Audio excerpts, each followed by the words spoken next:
Bom, vamos lá. Hoje a gente vai começar um novo estudo, a gente vai começar uma nova jornada. A gente terminou toda a nossa caminhada de intuição, destino, e agora a gente vai começar uma nova caminhada com um livro chamado A Voz do Silêncio. É, eu estava fazendo um outro curso de um texto que a gente usa no nosso sadhana aquariano, Japji, que é do Shri Granth Sahib, que é da tradição do Sikh, que não tem nada a ver com esse livro. E durante esse curso, uma pessoa falou que esse livro era uma grande joia, eu não conhecia. Aí fui atrás, comprei, li, e realmente esse livro é uma joia. Esse livro é um dos livros que se comparam aí às grandes literaturas, né, da nossa existência, como o Bhagavad Gita, enfim. É um livro da literatura tibetana, mas eu não sou budista, não tenho, inclusive, capacidade para fazer uma análise sobre a perspectiva budista tibetana, nem budista tibetana, mas o budismo ele deriva da tradição védica.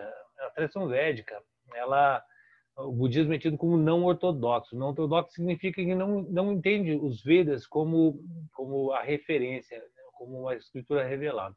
Até porque durante esse período, né, desse conhecimento, o budismo ele se encaixou como num momento que veio questionar, inclusive, o sistema de domínio das castas, dos brahmanes, e veio fundamentar alguns pontos védicos fundamentais. Então, o budismo sai da mesma raiz de conhecimento, só que ele não é tido como uma das escolas ortodoxas.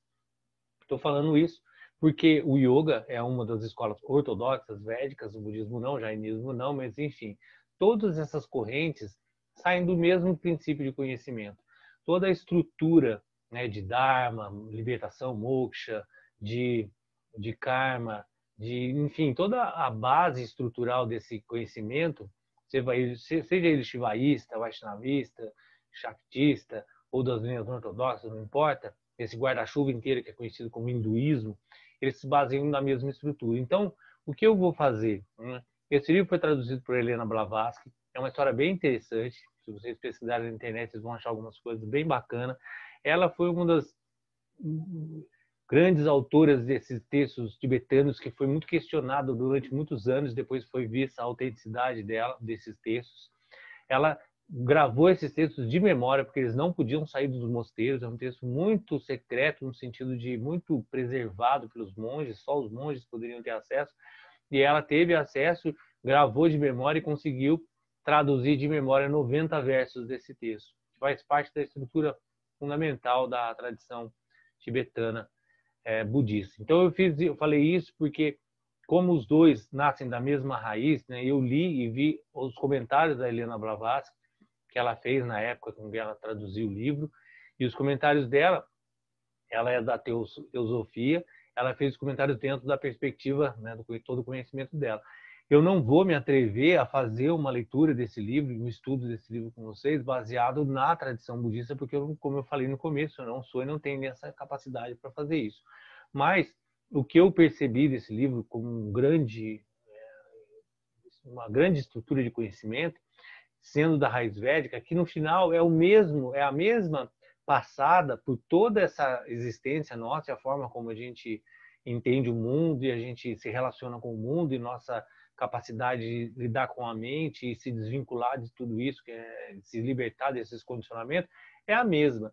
Então, o que eu fiz foi, a gente vai ter uma dinâmica diferente das outras, né, no qual a gente tinha os slides e ia vendo. Dessa vez eu pus o livro, a gente vai ver nos livros, nos versos dele, como foi traduzido pela Helena Blavatsky, e alguns comentários que eu fui pegando dela e fazendo à vista com a tradição do yoga. Então, o que eu me proponho, o que eu me propus a fazer dessa leitura, baseado no conhecimento do yoga, que eu desenvolvi um pouco mais, eu faço essa interpretação do que Helena Blavatsky comentou e o que estão dizendo os versos. E o que eu percebi foi que trouxe alguns pontos, além da beleza dos versos, da forma como foi escrito o livro, trouxe alguns pontos de mais profundidade em alguns assuntos.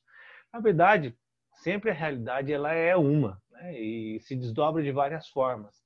e às vezes existem formas que tocam mais ou menos, ou que dão mais luz, ou nos clareiam mais a nossa percepção do mundo. Então, o que a gente vai fazer? Eu vou colocar os versos, né? Eu fiz uma estrutura com os versos e comentários, e aí a gente vai lendo os versos e vai comentando. Então, na medida que a gente tem o nosso tempo, a gente vai discorrendo e vai andando de acordo com o tempo que a gente tem, lendo os versos e comentando sobre eles. Eu vou colocar, né? Eu gostaria muito que vocês tivessem uma participação, né, nesse estudo, né, um estudo em conjunto, no qual eu vou falando versos, parando, para que vocês interfiram no sentido de pergunta, de agregar coisas, né, para não ficar uma coisa maçante, e porque cada verso desse vocês vão ver, vai se dobrar, se der bobeira, cada verso ele um encontro, mas eu vou procurar na medida do possível, dando essa abertura para que vocês interfiram no bom sentido e entrem também nesse estudo. Então, vamos lá, eu vou colocar os slides e a gente vai começar a ter começar essa caminhada juntos aí, que eu tenho certeza que vai ser uma caminhada muito rica. Esse livro é muito bonito. O livro chama-se A Voz do Silêncio, né? É uma literatura, como eu coloquei, baseado nos livros dos preceitos de ouro, na filosofia tibetana, no budismo tibetano, uma linguagem poética. E o caminho desse livro é de autorrealização, né? De chegar ao ponto da iluminação. Né? Como o caminho dos chakras, como o caminho que a gente fez da autorrealização, como todos os caminhos que buscam levar o ser humano à sua capacidade divina. Hoje eu comecei uma live lá no Instagram falando sobre aquele estudo que a gente fez, o caminho dos chakras. Né? E o caminho dos chakras é exatamente essa estrutura que nos levam de uma condição animal, existencial, mais seu sentido mais material da existência, em termos de instinto, a uma capacidade humana e nos elevam a uma possibilidade de divino, de santidade, né? E aí eu até coloquei isso na live, acho que vale colocar rápido aqui, que é essa questão de divindade, né? Para não ficar uma perspectiva mística, né? A santidade ou divindade é a capacidade da gente sublimar a nossa própria existência humana. É um exemplo bem básico, né? Na medida que eu consigo controlar instintos animais e relacionamentos humanos, né? Que são absolutamente dentro da natureza humana, a própria perspectiva egóica, se eu consigo transcender isso, né? E perceber uma unidade na existência, transcendendo a minha visão individual, né? Como o ego, eu alcanço algo que transcende o próprio humano. Ser individual, nos perceber como indivíduo e participar dessa vida sob o ponto da individualidade é absolutamente humano, não tem nada de errado. Né? Os desejos que nos impulsionam nessa existência, sejam eles de procriação sexual, seja de alimentação ou qualquer coisa, é absolutamente animal e humano. Quando eu consigo perceber esses padrões e consigo sublimar essa condição humana, eu entro nessa perspectiva de santo, de divino, né? de iluminação, onde eu saio desse condicionamento, por mais natural que seja. Né? Não estou colocando isso como uma condição de sair do ruim para o bom, de sair do errado para o certo, mas sim a possibilidade que nós temos, esse potencial que no final é chamado de Kundalini, essa potencialidade humana de se transformar, de ser além de humano. Né? Então, esse caminho que nós vamos traçando. Ontem eu assisti de novo aquele documentário I Am, eu já indiquei aqui, né, como a Elis falou, né, o Daniflix, eu já indiquei aqui uma vez, mas volto a indicar porque esse filme vale a pena assistir mais de uma vez. Né? Ele chama I Am, é a história de um cineasta que no final ele percebe alguns aspectos da vida, toma um outro caminho, entrevista várias pessoas sobre esse sentido da vida. Vale a pena ver, né? Porque é bem isso, né? É bem o ser humano. Hoje nós estamos num ponto, se a gente levar para um lado mais místico, né? Saímos da era de peixes e entramos na era de aquário, onde peixes era toda essa estrutura intelectual, de tecnologia, de ser, de fazer, de acontecer, de conhecimento, tudo isso que a gente fez, né? Que é absolutamente necessário. E agora a gente começa a questionar alguns pontos da nossa existência e começa a perceber com uma clareza maior o que é base da tradição védica, o sentido da unidade, do monismo, que todos nós fazemos parte de uma grande rede, uma grande trama, né, no qual a gente é parte de um sistema. Né? Esse sistema ele nos prende com uma condição material, corpórea e mental, mas existe algo que transcende essa condição corporal e mental e entende o mundo através disso. Essa possibilidade da gente conseguir se integrar a essa teia, né, que no final Tantra também significa teia, a essa existência e transcender essa condição humana, condicional, isso é santidade, iluminação. Esse é o caminho. Esse é o caminho do ser humano. De alguma forma, em todas as eras, a gente foi caminhando para chegar ao nosso maior potencial, né, de deixar de ser humano, de certa forma, né, de a gente conseguir essa perspectiva divina, de profunda conexão, né, o que a gente pode desdobrar como compaixão e etc. A voz do silêncio é muito clara, né, porque o silêncio é a base de tudo, né? O silêncio é a nossa existência. Do silêncio nasce toda a vibração existencial da manifestação, que quando deixa de ser silêncio. O silêncio é absoluto, né? O que não é absoluto são os movimentos que nos tiram o silêncio. A voz do silêncio é essa voz da mais pura realidade. Então, quando a gente estava anteriormente falando de intuição e destino, a gente falou muito sobre essa perspectiva da escutar a voz da alma, né? De escutar aquilo que antecede a existência em si, né? Quando a mente cria uma... Existe até nesse filme aí, se vocês assistirem, e se vocês prestarem atenção, tem uma hora que tem um estudo, né, científico que mostra os 5 segundos que o cérebro leva para poder conceber a ideia e que a gente viu no estudo da yoga, né, que 9 segundos que antecede a intuição. A intuição é aquele momento onde você... E aí ele citava exatamente isso, né, que a gente já sabe o que vai acontecer.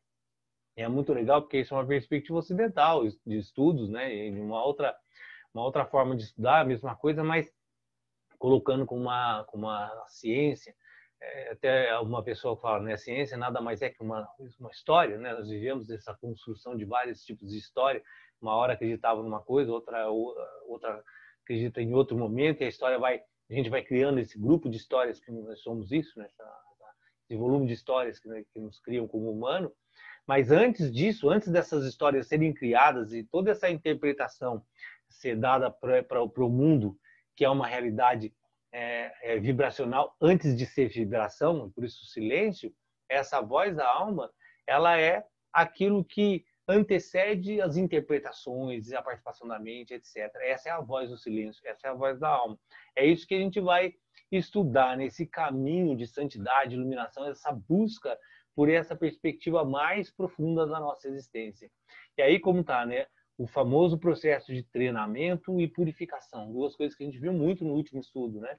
A necessidade da treino, do sadhana, da prática, né? Para que o nosso corpo seja equilibrado para sustentar todo esse volume de emoções que a gente se apega, e através da purificação a gente conseguir alcançar esse estado mais profundo da existência, né? Que é a voz do silêncio. Por isso que o livro chama esse título.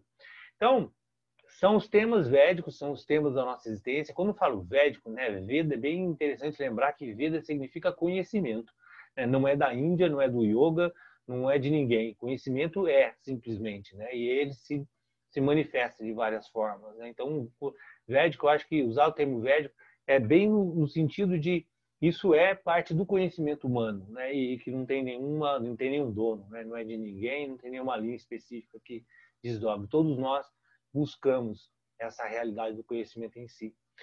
Mas tem a raiz, né, nas escrituras dos Vedas, né, que são as escrituras que discorrem sobre esse conhecimento especificamente. Então, o que eu vou tentar na visão védica, na visão do yoga, interpretar um pouco essa linha sem me apegar aos aspectos mais do budismo tibetano em si, porque eu não sou capaz de fazer isso, né? Nem tenho essa capacidade. Então, ele é dividido em 3 fragmentos. O primeiro fragmento vai começar com essas instruções. Então, vamos lá, a gente vai ler, tem algumas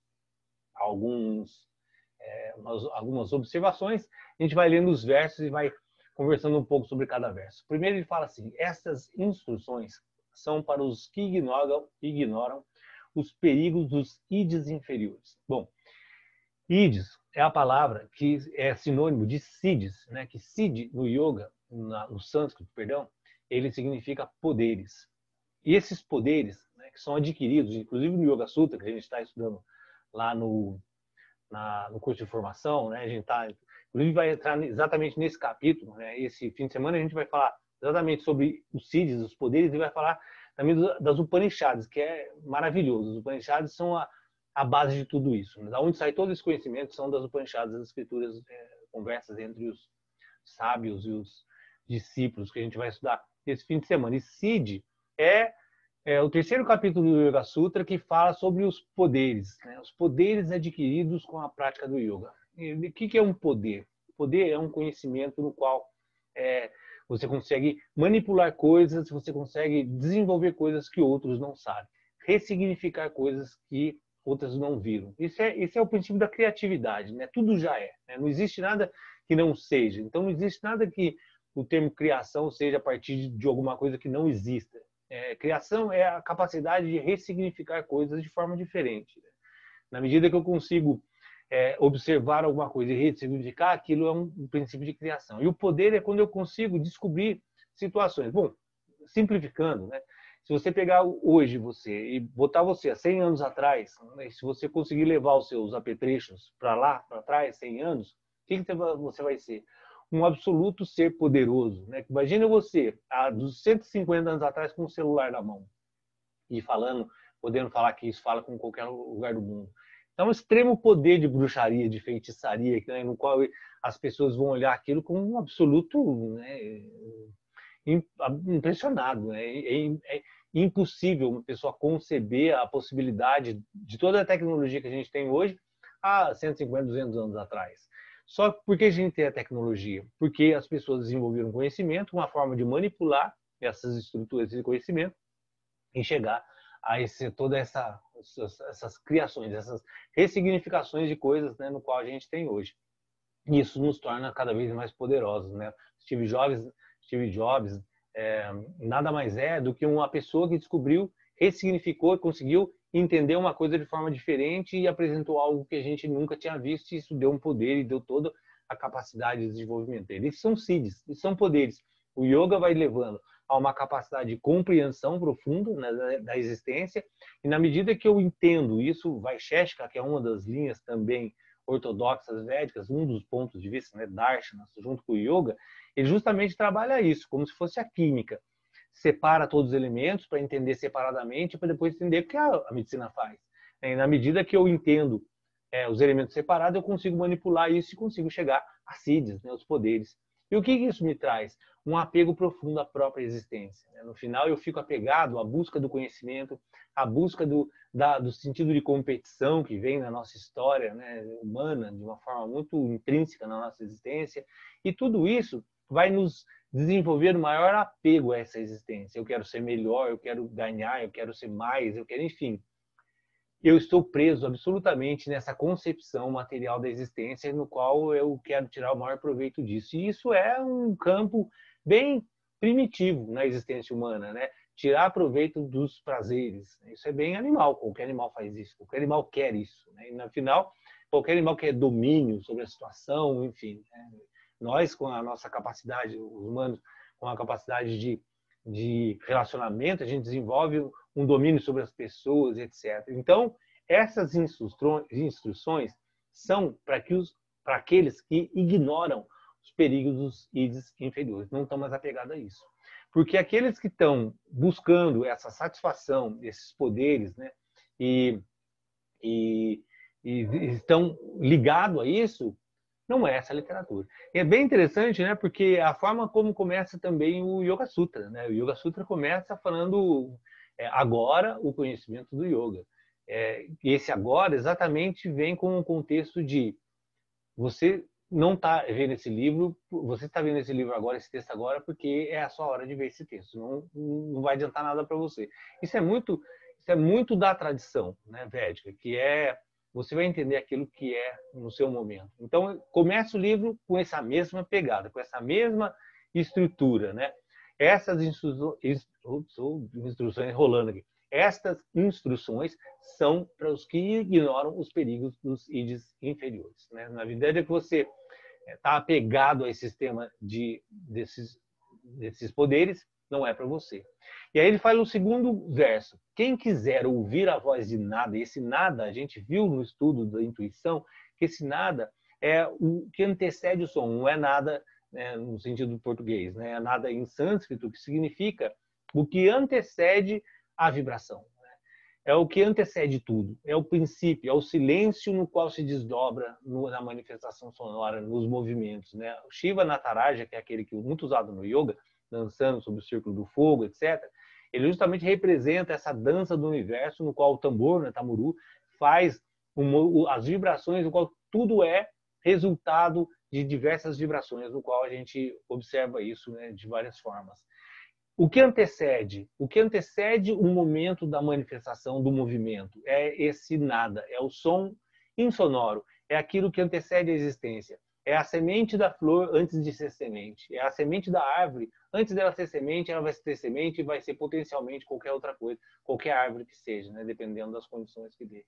Isso é nada. Isso é nada, por coincidência, né? A palavra em sânscrito tem a ver com nada do português, mas não é esse nada. É o nada de realmente a não vibração. Então, quem ignora essa existência material, né? Que não está preso aí, um ponto bem importante, tá? Isso não é uma coisa de colocar assim, quem não ignora está errado, é melhor, é pior, quem busca, não é nada disso, né? É o momento que cada um está vivendo, né? Como aquela coisa do Gayatri, né? Que busca a compreensão absoluta do conhecimento, o mantra. E aí eu sempre comento isso, né? Que o mantra, você absorve a vibração dele e entra naquela frequência, né? E quando você aí fala assim, a mulher não pode cantar o Gayatri, é bem na questão de você está buscando se desfazer dessa existência, se libertar dela. Se uma mulher está grávida, a última coisa que ela quer é se desfazer dessa existência porque ela tem que cuidar do filho dela.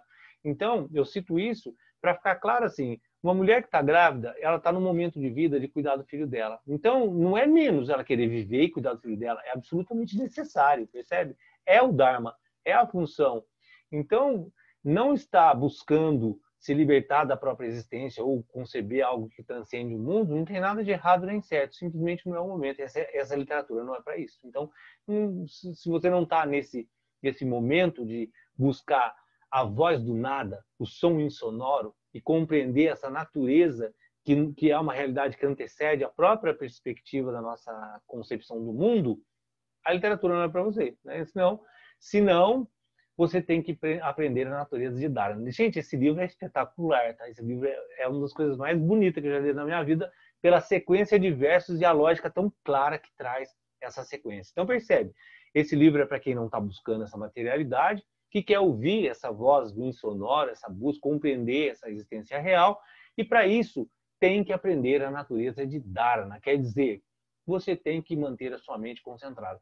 Se não existe concentração, que na estrutura da prática do yoga é o ponto que começa realmente a prática verdadeira do yoga, se você não tem a capacidade de se concentrar, não vai conseguir chegar absolutamente próximo da concepção do que é uma realidade que existe através da concepção mental, percebe? Eu até coloquei aqui a prática do yoga em resumo.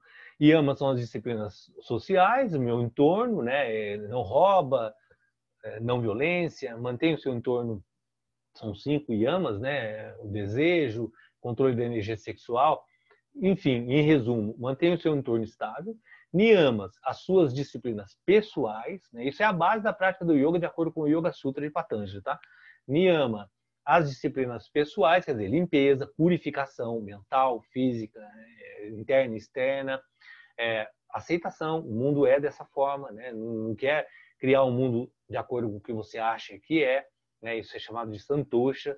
E aí você tem etapas, disciplina, não tem outra forma, disciplina, autoestudo, né? Você conhecer o equipamento no qual você está preso, sua mente, todo o sistema no qual você está envolvido, entrega, enfim. Niyamas são as disciplinas pessoais, aquilo que você tem que fazer.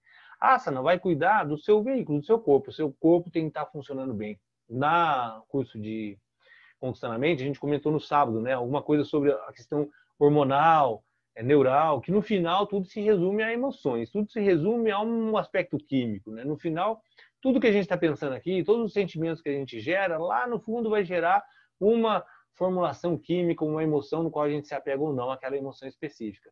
Se você tem um problema de tireoide, atrapalha toda a sua percepção do mundo, todas essas emoções vão ser diferenciadas. E você vai pegar aquilo que o seu corpo gera.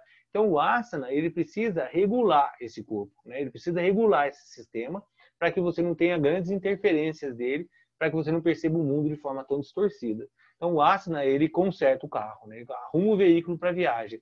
E o pranayama arruma a mente. O pranayama estabelece uma qualidade mental. Então, a prática do yoga estabelece um equilíbrio no seu entorno, as suas disciplinas, o seu carro, o seu corpo, a sua mente, o seu sistema prânico, né, de energia, né?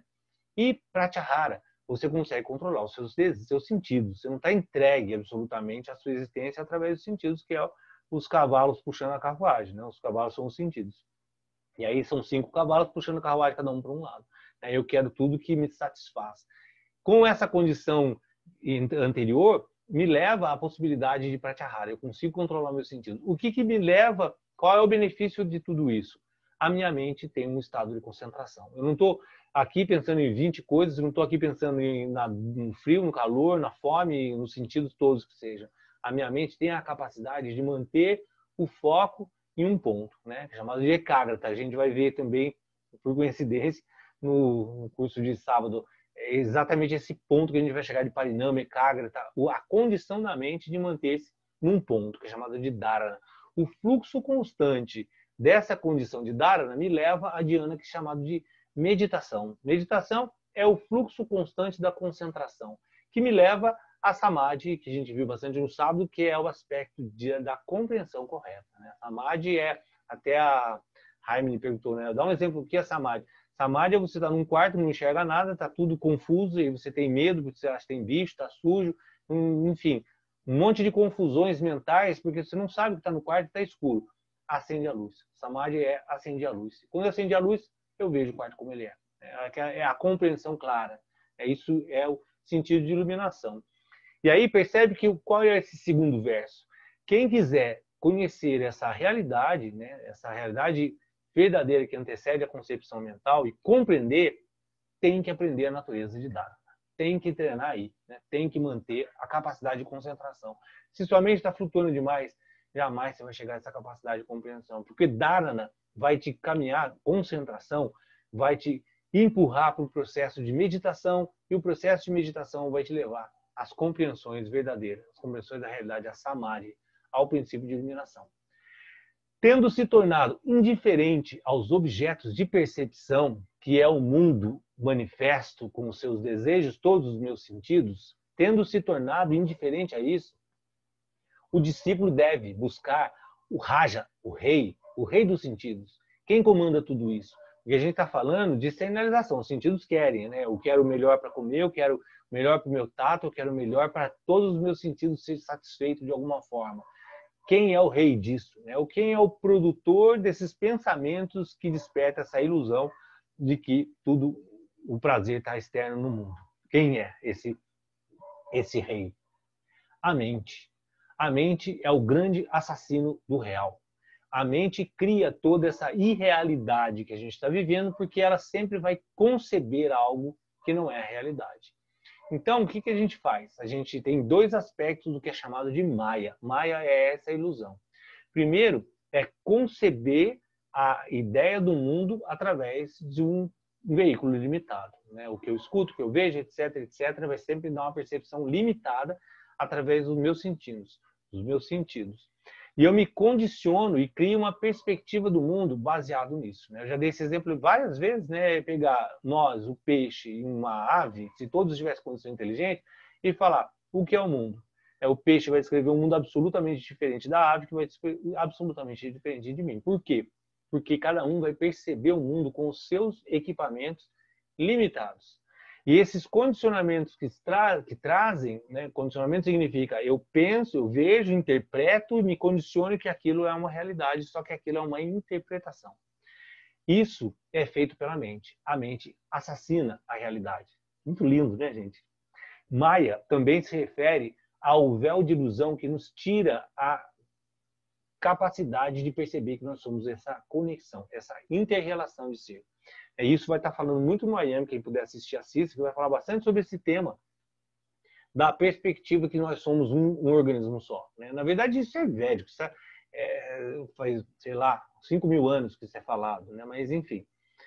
Essa capacidade de perceber que nós somos parte de um todo, né? Um sistema só, e não uma perspectiva de eu sou um indivíduo que faço a ação da natureza e, na verdade, você é a natureza. São essas 2 perspectivas de irrealidade que nos geram a percepção do mundo, que é chamada de Maya. Né? Uma, a concepção mental que a gente cria da vida, e o outro é essa desconexão de um sistema no qual a gente faz parte. Né? E quem cria essa irrealidade é a mente. Né? Então, assassine a mente é o grande assassino dessa irrealidade. Eu vou fazer uma pequena interrupção aqui, para se alguém quiser fazer algum comentário, porque esses textos são muito, enfim, né? Ele vai abrindo para várias perspectivas. Se alguém quiser fazer algum comentário, fique à vontade. Dani, aos poucos a gente vai vendo como as coisas elas se encaixam, né? Elas vão se encaixando em tudo isso que a gente está aprendendo, né? É tudo uma coisa só. E você vê que esse livro é de uma beleza de reducionismo inverso da estrutura humana, que vocês vão ver que impressionante é. Nós vimos 3 versos de 90. Você vai ver como é impressionante a forma como esse é descrito, isso guardado a 7 chaves em monges, em mosteiros tibetanos, e essa mulher teve a bênção de entrar lá dentro, decorar isso de cabeça e transcrever para que chegasse até ela. Uma maravilha. Danilo, assim, se a pessoa já chegou, conseguiu focar, que é o dharana, né? Dharana é o foco, é a concentração. Dharana, isso. Tá. Então, se ela conseguiu chegar nesse ponto, e ela então começa a conseguir ter uma comunicação maior, a intuir mais, esse seria o ponto que que você iria realmente entrar num processo de sair um pouco dessa irrealidade para você viver uma realidade verdadeira. Seria mais ou menos assim? É mais simples, Porque o que é Dharana? Dharana é a tradução é a palavra de santo de concentração. A tradução de Dharana é concentração. Então, pensa você quer entender qualquer objeto do mundo, qualquer coisa que exista no mundo. Então, vamos pensar assim, eu quero aprender eu quero aprender a mexer no computador. Eu não sei mexer, eu quero aprender a mexer no computador. E aí vem uma pessoa que me ensinar a mexer no computador, ela vai falar como é que funciona o programa, quais são as teclas, enfim, ela vai me ensinar a mexer no computador. Só que, enquanto ela está falando, eu estou distraído, estou pensando em outra coisa, estou pensando o que eu vou fazer amanhã. É isso. Saiu do foco. É isso. É mais simples. É muito simples. Se eu não tenho a capacidade de me manter concentrado, eu jamais tenho a capacidade de desenvolver o processo seguinte, que é entrar no processo meditativo e compreender algo profundamente. Samadhi são compreensões em níveis. Né? A gente vai ver no Yoga Sutra. O Yoga Sutra ele vai determinar níveis de compreensão, níveis de Samadhi. E Patanjali coloca isso há milhares de anos. E o que ele está falando? Nada mais é de que para você entender, para você aprender a mexer no computador, primeiro, concentra no que você está fazendo. Concentração. E aí, exatamente. Depois que você está concentrado naquilo, você vai se aprofundando no conhecimento no qual você vai se desenvolvendo. Até chegar na conclusão que o computador pode salvar uma vida por telemedicina. Não é só um teclado e uma tela, mas esses conhecimentos mais sutis, eles vão se desenvolvendo na medida que eu vou meditando sobre o computador, quer dizer, eu vou desenvolvendo essa concentração constante sobre aquele conhecimento, percebe? Mas então assim, claro, mas então aí é onde está o título do livro, A Voz do Silêncio. Porque a partir do momento que você silencia, né, que você tem aquele foco, que você tem a concentração, é o seu silêncio. Você vai silenciando a sua mente, matando o assassino da irrealidade, você vai escutar a voz do silêncio. Exatamente. Boa. Muito lindo, né? O que eu acho muito lindo nisso é que a linguagem poética, num assunto absolutamente profundo e com uma simplicidade e um encadeamento quase igual a Sutra, né? Ele vai encadeando, costurando o conhecimento com versos e vai assim desdobrando. E vocês vão ver onde vai essa história. Esse que é muito lindo, a gente está no terceiro verso, onde se desenrola tudo isso, que é muito bonito. Bom, ainda bem que eu não fui dormir. Empolgado aqui, a gente vai ficar num verso só falando o resto do ano. Então, qual seria o 5º verso? Né? Se ele fala, a mente é o assassino, a mente é o grande assassino, eu só vou parar o som aqui, tem se ele fala, a mente é o grande assassino, né? Então, qual é a continuidade disso? 5º verso. Que o discípulo mate o assassino. Então, é bem óbvio e claro, né? você precisa de concentração, né? Quem cria toda essa irrealidade do mundo é a mente. Mate a sua mente, né? Acabe com ela. E aí, outro verso muito bacana. Quando para si mesmo a sua própria forma lhe parecer irreal, tal qual o são, ao despertar todas as formas vistas em sonho. O que ele quer dizer com isso? Bom, primeiro o 5 é fácil, né? Se a mente é o grande assassino do real, mate o assassino, mate a sua mente. Ele é o causador de toda essa ilusão, de toda essa estrutura de Maya e de sofrimento. Pare ela. Se você pegar o Yoga Sutra, é a mesma coisa, né? Quando Patanjali fala, né? Chitta-vritti Nirodha, cesse as flutuações mentais para você reconhecer a sua realidade. Exatamente a mesma coisa. E aí, no sexto ponto, que é muito profundo, ele vai falar assim, a sua forma, porque ele fala, quando para si mesmo a sua forma lhe parecer irreal, tal qual são, ao despertar todas as formas vistas em sonho. O que ele está falando? O grande apego, que outra vez volta a fazer o paralelo com o Yoga Sutra, o grande apego, o maior dos apegos, a filosofia dos kleshas que está aí é avidya, ignorância. Eu ignoro que eu sou um observador dessa história. Eu me identifico com o meu corpo, gero Ashmita. Ashmita é a individualidade. Eu sou esse corpo. Na hora que eu acho que eu sou esse corpo, eu sou essa mente, eu me desconecto. Esse é o princípio da nossa existência.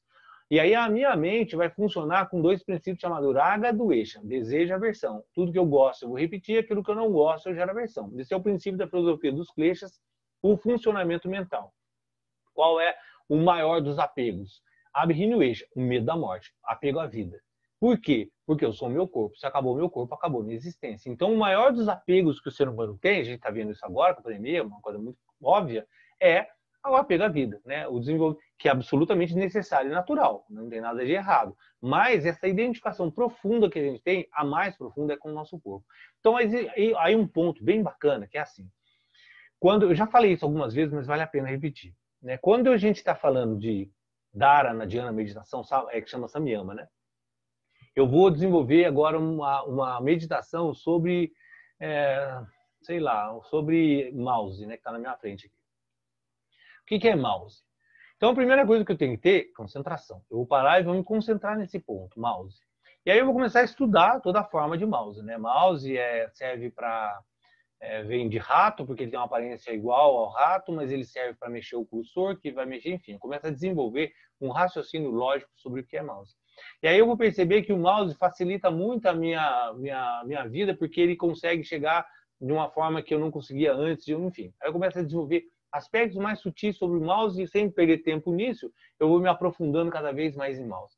A ideia é que lá no último grau de meditação, no qual eu estou absolutamente concentrado nesse mouse, eu vou perceber que eu e o mouse somos uma coisa só. Não tem diferença entre eu e ele. A concepção mais profunda da existência de mouse e eu somos a mesma coisa.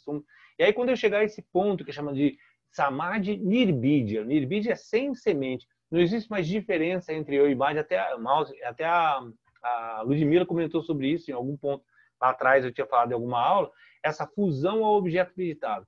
Aí a grande pergunta é, por que você vai perder o tempo da sua vida tentando se fundir ao mouse? Esse é a grande questionamento. Você vai ficar concentrado para poder levar a um estado profundo de meditação para você ser fundido ao mouse. E aí você e o mouse são a mesma coisa. Percebe? Qual é a meta disso? Para que serve isso? Qual é o sentido disso? O sentido disso é o seguinte.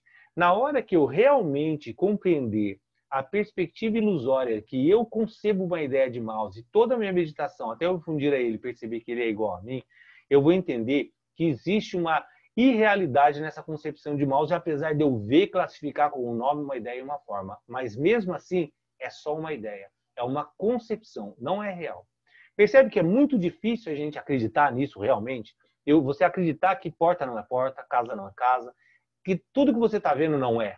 Tudo é uma concepção da sua mente, é uma interpretação de algo vibracional mais grosseiro ou mais sutil, no qual você interpreta e dá um nome, uma ideia e uma forma. Presta atenção nisso, que é bem interessante.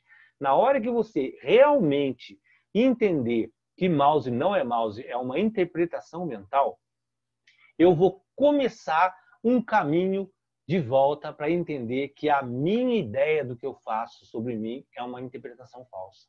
Eu me vejo como um corpo, uma concepção de relação, de tudo que eu crio sobre a minha existência é falso, é uma ideia, é uma ilusão que eu concebo, mas existe uma realidade drástica. Esse observador em Swarupa, né? A sua concepção mais real está preso a uma ideia criada pela mente. Assassine mate esse assassino que cria essa ilusão. Só que esse apego que eu tenho à minha concepção é muito profunda. É muito mais profundo que o mouse. É muito mais fácil, apesar de difícil, é muito mais fácil eu conceber a ideia ilusória sobre o mouse do que conceber a ideia sobre mim, percebe? Esse é o grande ponto. É eu treinar a mente com toda essa perspectiva externa, de compreender essa ilusão externa, para no final eu me compreender como realidade. Eu quero, no final, desprender da minha ideia que eu criei ilusória. O mouse é um treino. Então eu preciso treinar com as coisas mais fáceis, que são externas, para que eu consiga desfazer da minha própria forma. Quando a minha própria forma me parecer irreal, aí eu desperto e todas as formas se transformam em um sonho, que Buda significa despertar. E aí tudo passa a ser como se fosse realmente um sonho. E aí eu vejo mouse, tudo isso é uma concepção mental exatamente como é num sonho. Num sonho você está vendo tudo, constrói tudo, experiencia tudo com emoções. Quando você acorda, você percebe que era tudo um sonho. Percebe? Então eu vou falar uma pausa agora, porque essa parte é bem bacana e bem importante. Se ficou claro para todo mundo, se alguém quiser fazer uma pergunta de novo, fiquem à vontade. Que essa é uma parte muito importante de entender. Por quê? Porque esse é o grande ponto. Por que que eu me exercito em fazer uma meditação e chegar em um estado mais profundo de compreensão de Maya, né? Dessa ilusão externa? Porque no final eu estou buscando a minha realidade. E enquanto eu não entender que isso é falso, que esse mouse é falso, que é muito difícil, porque por mais que eu fale isso, eu estou vendo e o mouse estou pegando e existe, pronto, acabou. Então, vai falar, isso é uma concepção mental? Tá, mas está aqui na minha mão. Eu concebi e é uma realidade. Então, eu nunca vou conseguir desprender dessa ilusão no qual eu concebo o mundo e nunca vou conseguir desprender da minha ilusão que percebe que a coisa mais profunda que existe é a nossa identificação. Por isso esse texto fala, mate o assassino. E quando você perceber a sua irrealidade da sua forma, todos os objetos se transformam como se fosse um sonho. E aí é um despertar. Aí é realmente um despertar que no budismo, né, é o estado de Buda, né? Buda não é uma pessoa, Buda é um estado. Gente, fica à vontade. Mas Danilo, já que ninguém falou ainda, eu vou falar. Não, mas fica à vontade.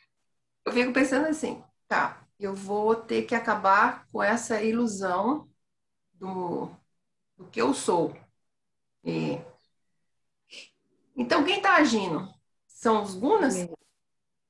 Exatamente. No princípio do yoga, sempre quem está agindo são essas combinações da natureza. Quem está agindo é a natureza. Porque um outro ponto, você está olhando uma árvore e a árvore está crescendo e você acha bonita a árvore, né? E aí você vai lá e coloca água na árvore, coloca adubo e a árvore fica mais bonita ou menos bonita e você pode, enfim, você faz um monte de coisa e interfere naquela árvore e a árvore vai existir.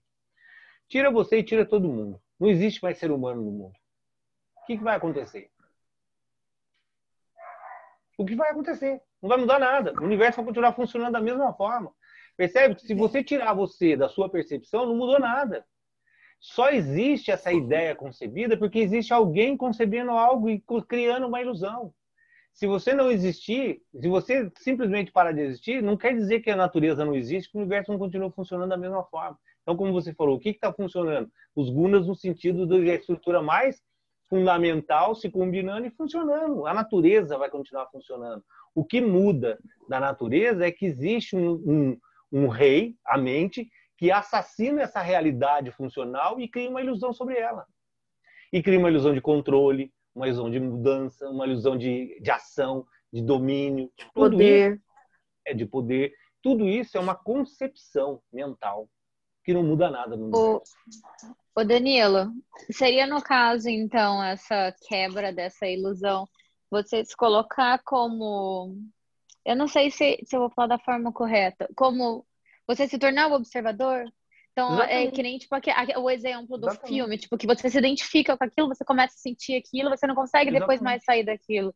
E isso é relacionado a tudo. Então, a gente sente, a gente sofre coisas, inclusive, que a gente não pode fazer nada a respeito, né? Cria situações pra gente, pros outros, porque a gente se identifica de alguma forma. Faz um outro exercício. Se coloca como se você estivesse na Lua, olhando a Terra. E aí você vai ver que lá da Lua olhando a Terra, vai ter alguém falando assim, essa Professora. propriedade é minha. Não entra aqui porque isso é meu. Essa cerca é minha. Uhum. Se você pular aqui, meu cachorro mata você. Olha da Lua, isso tem sentido? Percebe que é como se você estivesse olhando um formigueiro e lá dentro da formiga tem várias formigas brigando, você falando assim, essa parte é minha, você entrou e mata a outra formiga, aí a outra formiga morre, as formigas que gostam daquela formiga ficam sofrendo a vida inteira porque aquela formiga morreu. É isso, percebe? Qual é o sentido dessa estrutura toda? Só existe porque existe uma mente concebendo toda essa ideia. Sim. Se você consegue separar e se tornar observador, beleza. Aí vai vir uma Melhor outra pra todo pergunta mundo. também. Acho que uma outra pergunta muito clara. Ah, tá, eu vou tentar me desvincular do então qual é a graça dessa existência, né? Sendo que eu estou preso a essa grande bobagem. E se eu conseguir desvincular de tudo isso, qual é a graça? A grande graça é porque quando você se desvincular desses apegos ilusórios, você experiencia a vida absolutamente como ela é. E aí você desfaz grande parte da estrutura de sofrimento no qual a gente está preso. Porque se fosse bacana criar ilusão, todo mundo seria feliz. E é o inverso que a gente vê. Professor, Então, eu tenho uma dúvida. Desculpa. Pode falar, pode falar. Não, pode concluir, professor. Não. É que no final, o título do livro é exatamente esse. Para quem está desapegado a essa estrutura, porque quem está apegado, beleza, continua como está. Essa é a existência. Mas para quem está buscando a voz do silêncio, essa coisa que antecede essa loucura toda mental, esse é o caminho. Se não é, esse não é o caminho, percebe? É muito claro isso quando está no começo do livro. Ele não está dizendo que vá para esse caminho, está simplesmente alertando. Não é a sua busca. Sua busca é outra. Está tudo certo. Mas desculpa, vou te falar. Então, eu frequentei o budismo tibetano por algum tempo, né? E aí sempre eu tive a curiosidade, mas nunca ninguém me respondeu. Se é tudo um sonho, então assim, nós estamos sonhando juntos. Então assim, o meu sonho é o seu, o da Ludmila, da Joyce, da Elis. Como que todo porque mundo nós sonha somos junto? parte da mesma consciência. Aí vem o princípio do monismo védico, que é uma consciência, não é a sua. Não é você que está sonhando. É uma consciência sonhando. Quando você está num sonho e existem vários personagens, os personagens não questionam e falam assim, mas por que eu estou sonhando a mesma coisa que ele? Porque é você que está sonhando o sonho inteiro, percebe? E essa é a perspectiva de Deus. Essa é a existência divina de um ser que está sonhando tudo. E você é parte do sonho dele. Então, quando você está sonhando, percebe que no seu sonho existem 3 personagens, uma hipótese, né? E os 3 personagens estão vivendo a mesma história, mas não é porque cada um está num sonho interlaçado, é porque é um sonho só. Então, na verdade, essa concepção existencial é de uma consciência que está sendo experienciada por várias formas. Então, o sonho é um. Né? Não tem o meu sonho e o seu sonho. E os nossos sonhos se encontram. Entendi. Então, por isso que do monismo. Pode falar. Hein, Danilo? Por isso que tem aquele ditado, nada é por acaso, né? Ou seja, nada é por nós acaso. Nada é por acaso. entrelaçados, Porque é um ser só. É um ser, é uma consciência, é um ser só, Viviane. O universo inteiro um ser é um só. sonho só. No qual a gente se desconecta dele porque o rei dessa ilusão é chamado mente. Assassine o rei. Esse é o primeiro passo do livro. É muito bonito isso, gente, porque o caminho é muito claro, sabe? Se você quer sair dessa ilusão, para a sua mente. E para você conseguir parar a sua mente que cria toda essa ilusão, o primeiro passo é desenvolva a concentração. A gente não sabe o que comeu ontem, nem agora. A gente não sabe o que fez há 5 minutos atrás. A gente não tem a capacidade de gerar consciência na nossa vida na coisa mais básica. Como é que a gente vai querer compreender aspectos de consciência mais profundos, sendo que a gente não tem nem consciência da nossa ação? Basicamente, a diferença nossa... Não, pode. Não, pode falar. Hoje eu tava vendo, né, os vidinhos que eu deixo rolando ali do Sadhguru. Ele falou uma coisa que era legal, que ele falava assim, você que é da propaganda vai achar legal também. Ele falava, tudo tem a propaganda, né? Ele falou, tá passando o negócio na TV, tá rolando. Ele falou, não tem a propaganda? Então ele falou assim, na propaganda você tem que dar o tempo da propaganda na sua vida. Que é esse tempo de você, tipo, você corta esse pensamento repetitivo, sei lá, angústia, o que seja. Ele falou, dá esse tempo pra você. Tô angustiado, tô triste, deprimido, dá a propaganda. Entendeu? Não vai ficar deprimido o dia inteiro, 24 horas. Então dá a propaganda, menos 2 minutos eu não tô. Entendeu? A E outra coisa que eu tava... fala isso também, de outra forma. E do jeito, tipo, é um jeito simples de você compreender. Realmente, tipo, eu tô pensando muito isso aqui, minha cabeça tá doendo, Calma, dá antes do intervalo aqui, dá o time aqui. Uma outra forma também de se entender isso de uma forma mais simples, gente, é imaginar que nós somos crianças. Isso é uma coisa que eu sempre falo, né? Nós somos crianças espirituais, a gente está numa busca onde ele está muito distante da gente compreender uma realidade. Então, quando a gente entende que é uma criança, a gente vive como criança e está tudo certo. Quando a criança está brincando e você vai lá e fala assim, olha, esse brinquedo não vale nada, é uma brincadeira, ela não está nem aí para você, ela continua brincando e está tudo certo. Então, na medida que você compreende a nossa incapacidade de compreensão, a nossa limitação para compreender esses aspectos, a gente continua brincando. Essa é a vida, esse é o processo de desenvolvimento, de aprendizado, no qual a gente tá numa brincadeira buscando sair dela. Esse é o princípio de moksha. No final, eu quero me libertar dela, mas eu não consegui ainda. Então, não estressa, continue brincando, continue desenvolvendo, mas buscando. Esse é o princípio de buscador, né? A gente está buscando se libertar disso e buscando se desenvolver. E esse é um grande ponto do Yoga Sutra, fundamental, que muitas pessoas deixam passar batido, que é chamado de parinama. Existe um princípio de transformação. Não adianta a gente alcançar estado no qual a mente não tem suporte para alcançar, percebe? É a questão da criança ou adulto. A criança vai pensar como criança sempre. Não tem como a criança desenvolver processo de adulto, porque ela é criança. Então, no estágio que eu estou hoje, a minha mente, a minha consciência consegue conceber uma estrutura de realidade. E eu não vou conseguir entender o que um santo entende, porque a mente dele tem o princípio de parinama. Ele tem uma transformação na forma como ele compreende o mundo, que é muito diferente da minha. Percebe? Então não tem como Jesus chegar e foi o que ele fez. Ele falou há 2000 anos atrás e a gente não entendeu até hoje. 2000 anos. Não é uma semana, não é um mês, não é 5 anos. Há 2000 anos que o cara falou e a gente não conseguiu entender. Por que a gente não consegue entender? Porque a gente é burro? Não, porque a capacidade de compreensão das coisas que ele falou ainda não está no nosso nível de compreender verdadeiramente o que ele disse. Por isso ele fala em palavra de forma mitológica, escreve, desenha. Por isso todo o conhecimento é feito dessa forma.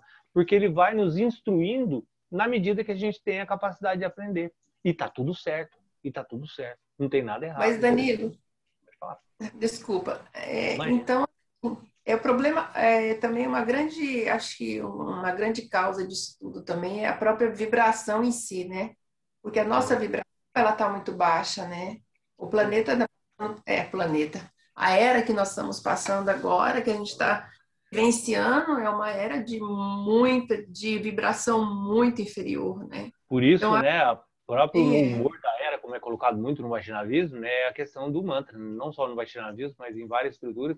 A grande ferramenta que a gente tem hoje é cantar mantra para tentar elevar um pouco essa vibração. Exatamente. Uma coisa que a Joyce falou aí, que hoje eu ouvi também, que eu achei muito legal, e aqui fala das limpezas, né, que a gente tem que fazer e tudo mais e tal. Além da gente, tipo, não assiste muita coisa, não se envolve com muita coisa, que a gente não tem controle, vai baixar nossa energia e tal. O banho, hoje eu tava vendo, tipo, como tomar banho. Você sabe tomar banho?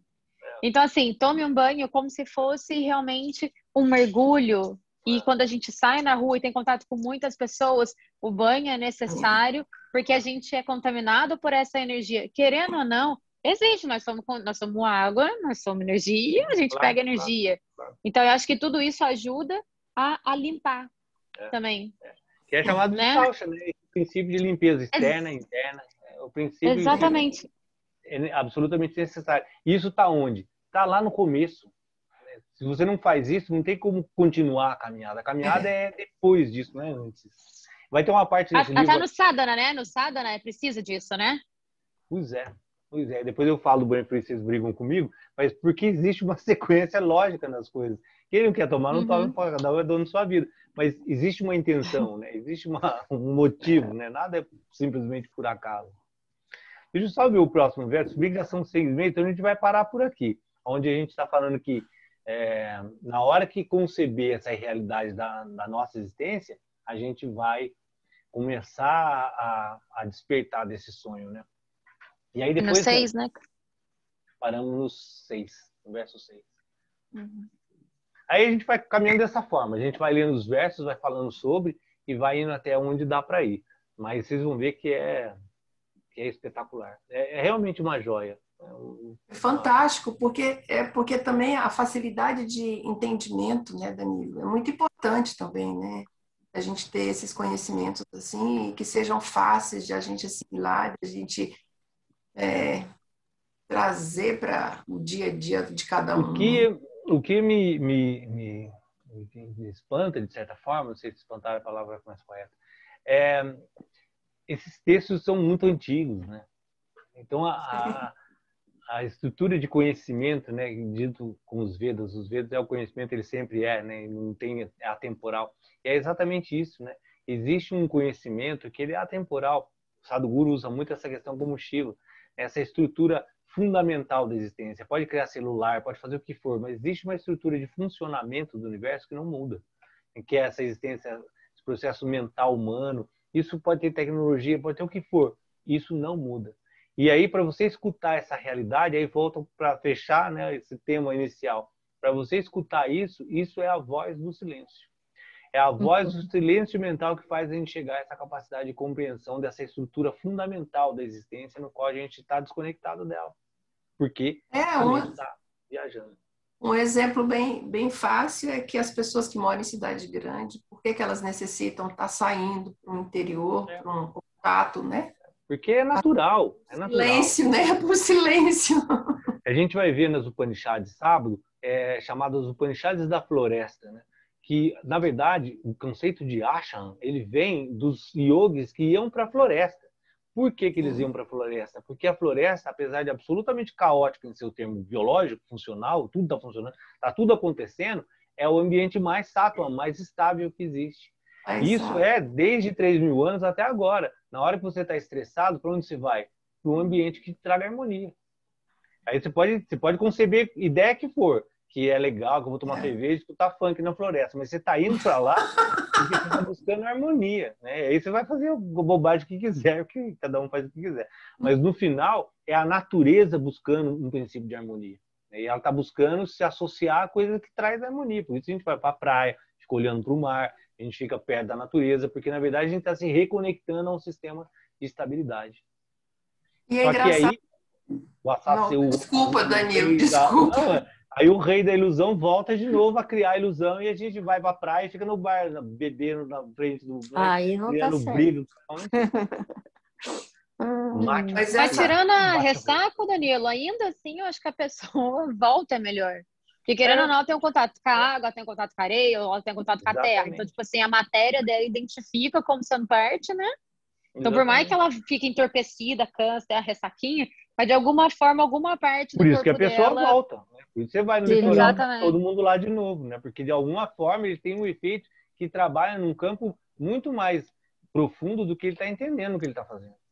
Por isso o cara fica 5 horas no pedágio, 10 horas para descer uma viagem. Porque você percebe que loucura é essa? Qual o sentido de você pegar um carro, ficar 10 horas numa estrada para chegar e ficar 3 dias e pegar 10 horas de novo para voltar? E ainda ficar na praia, brigar com as pessoas, ficar no sol do inferno. Nossa, se você pensar, é uma coisa absolutamente insana. E as pessoas fazem isso constantemente. Porque lá na sai do caos, vai pro caos e... Isso é um processo que está abaixo. Isso voltando, né? Hoje estou inspirado. É a voz do silêncio. Isso está além da concepção mental. Esse é o princípio da intuição. Ele está além do que a gente tem de ideia. Eu vou batuba, vou beber, fazer, acontecer. Abaixo disso existe uma realidade que você não entendeu nada. Você está fazendo um monte de bobagem, mas o seu corpo é natureza. Ele está buscando o que é. Independente de você entender ou não. E aí, respondendo um pouco a sua pergunta, Joyce, percebe que esse funcionamento da natureza, ele pouco se importa com o que a gente acha. O que a gente está concebendo é a ideia da mente. Ele vai buscar o que é da natureza. Verdade. De fato, é assim mesmo. Essa é a questão, né? A gente precisa dessa conexão. Querendo ou não, ou seja, de uma forma bestial, desculpa até a palavra, mas essa pessoa que nem a que vai para a praia, que faz as coisas e volta de uma forma assim mais tranquila. É uma forma animalesca, né? Mas é a maneira como que ela entende. Qual é o estado mais profundo de meditação? É o sono sem sonho. Então você vai encontrar um monte de gente que fala assim, eu detesto meditar, não tenho paciência para sentar, mas ele dorme. Então a própria natureza vai fazer ele entrar no estado profundo meditativo, querendo ou não. E aí, se a pessoa não dormir, ela pode ficar sem comer, ela pode ficar sem beber água, mas sem dormir, ela não consegue ficar. Por quê? Porque a natureza precisa entrar nesse estado profundo de meditação, que é o estado sem sonho. Você não está em coma, você está no estado meditativo profundo que a natureza gera. A diferença do yoga para isso é que o yoga quer fazer isso de forma voluntária. Eu quero levar minha mente a esse estado, não quero só dormir e chegar nele. De forma inconsciente. Esse é o princípio da consciência. Eu ter consciência, que é chamado de Turiya Yoga, né? Eu ter consciência sobre todos os estados. Vigília, sonhando e sem sonho. Quando eu chegar nessa consciência profunda sobre todos os estados, que o budismo procura profundamente isso, manter esse estado em todos, a consciência sobre todos os estados, que o yoga também.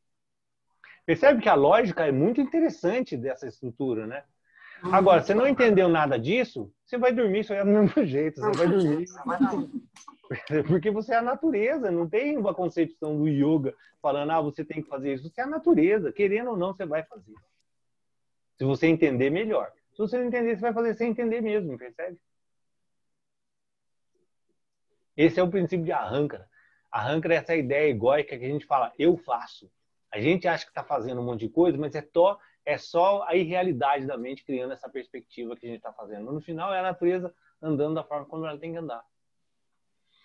Eu sou o maior, né, Daniel? Alguém colocou a questão do cocriação, né? Todo esse universo, por ser uma teia e tudo interligado, está tudo cocriando. A árvore que nasce na minha frente, ela está me ajudando a respirar. Isso é uma cocriação. E independente da ideia. Percebe? Não existe uma ideia mental da árvore de nascer na porta da minha casa para gerar ar para mim. Mas ela está fazendo, ela está gerando, porque o universo inteiro está conectado, fazendo as suas partes dármicas, né? Cada um cumprindo o seu papel e fazendo, independente da viagem, está tudo acontecendo como deve acontecer. Só que a gente acha que está interferindo nas coisas. Porque o livre... Eu preciso falar. Eu empolgo aqui e vou ficar até 10 horas falando. Não, porque se você conceber, né, o que seria o livre-arbítrio dentro da natureza? Por que o passarinho voa para lá e não para cá? Por que ele está voando para um lado e voa para o outro? Isso é livre-arbítrio. E ele está interferindo exatamente na natureza na medida que um grupo voa para um lado, outro voa para o outro. Tudo isso é o funcionamento do universo fazendo o que tem que fazer. Com uma certa, até talvez uma aleatoriedade, né? Mas não é uma coisa pré-determinada. Nenhum passarinho vai sair aqui e voar exatamente no lugar. Ele vai voar para onde ele quiser. Só que ele vai ser um passarinho sempre. E a gente vai fazer, em teoria, o que a gente quiser. Mas dentro dessa estrutura da natureza, percebe? Essa é a desconexão que a gente tem. Achar que a gente está fora disso. E que a gente está criando um grande mal.